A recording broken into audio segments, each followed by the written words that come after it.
Hello everyone, and welcome back to our channel, your home for sharp, in-depth commentary on South African politics and the figures shaping our future. If you're new here, don't forget to like, subscribe, and drop your thoughts in the comments section below. Today, we delve into the symbolic and political storm surrounding Floyd Shivambu, his recent exclusion from the MK Party's parliamentary list, and the unexpected ideological embrace of one of Africa's most iconic revolutionaries, Amílcar Cabral. It's been a turbulent few weeks for Floyd Shivambu. Once a commanding presence in the MK Party, where he held the influential position of Secretary General, Shivambu now finds himself outside the party's formal leadership structure. The party has removed him from the top ranks and, more surprisingly, excluded his name from its parliamentary list. But if you expected Shivambu to disappear quietly into the shadows, think again. In a moment of reflection, and perhaps resistance, Shivambu turned to the revolutionary wisdom of Amílcar Cabral, the Bissau-Guinean and Cape Verdean anti-colonial hero. "We must walk rapidly but not run," Cabral once said. "We must not be opportunists, nor allow our enthusiasms to make us lose sight of concrete reality." These words, often invoked in times of ideological and strategic uncertainty, seem to perfectly frame Shivambu's current posture. His political fall from grace, at least within the MK Party, is not a retreat, he says, it's a recalibration. Shivambu took to social media to remind his followers, and his critics, that his political fire remains lit. "Those who know us know that we will never surrender. No retreat," he declared in a defiant post, echoing the fighting spirit that once made him a major force within the EFF before joining the MK Party. This wasn't just an empty call to arms, it was a signal. Shivambu wants it known that while he may no longer occupy a top seat in parliament or the MK Party's inner circle, he sees his journey as far from over. But what does this really mean? Is Shivambu gearing up for a comeback? Is he about to launch his own movement? Or is this part of a broader ideological battle within the MK Party, a struggle between pragmatists and revolutionaries? Let's unpack this carefully. First, we must understand the weight of invoking someone like Amílcar Cabral.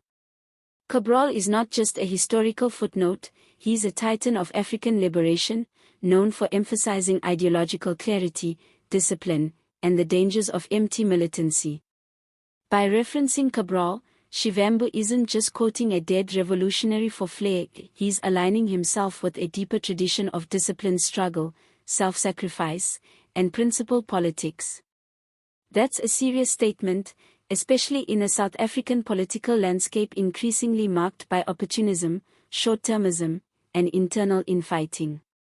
Second, the MK Party's silence on the reasons behind Shivambu's exclusion from the parliamentary list is striking.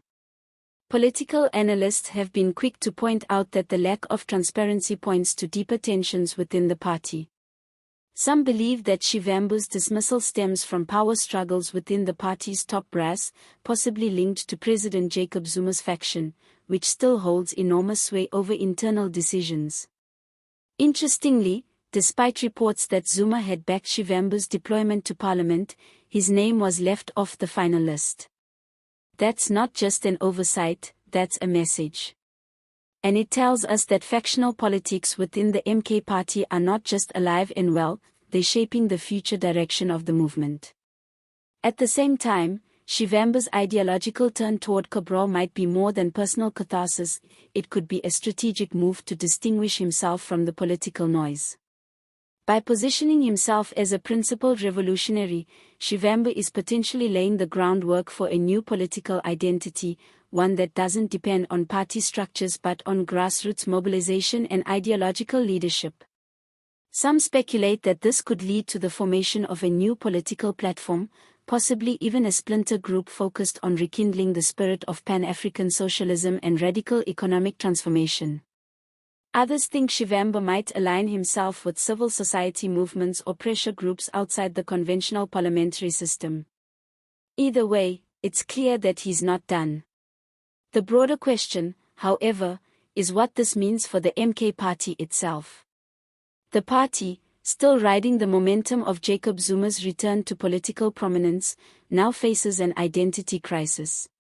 Is it a revolutionary movement grounded in the ideals of struggle, or is it just another vehicle for political patronage and internal factional control? Shivambu's removal, and the ideological framing of his response, places these questions front and center. And then there's the youth factor. Shivambu remains a popular figure among young, politically conscious South Africans who feel alienated by mainstream politics. His rhetorical alignment with Cabral speaks directly to a generation looking for deeper meaning in political participation, beyond just elections and empty slogans. For these supporters, Shivambu's demotion might not be a defeat, but a clarion call to build something new, outside the constraints of compromised political institutions. Meanwhile, the MK party has remained characteristically quiet. No formal statement has been made explaining Shivambu's fall from grace. And that silence is deafening.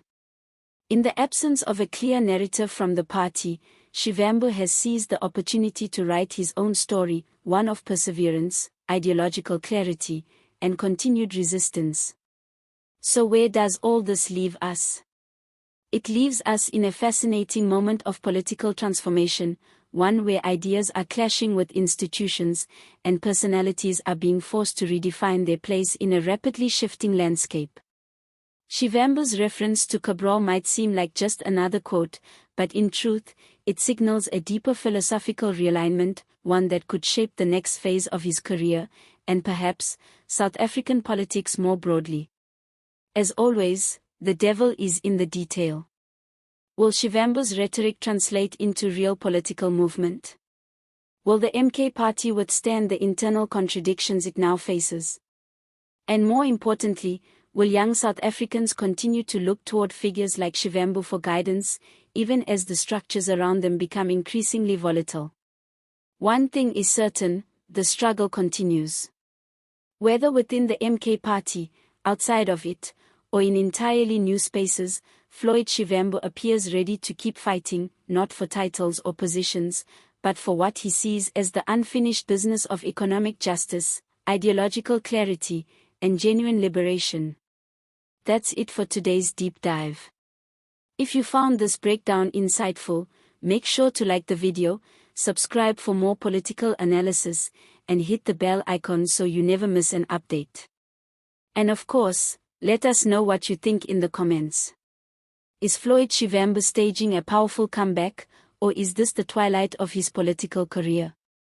See you next time.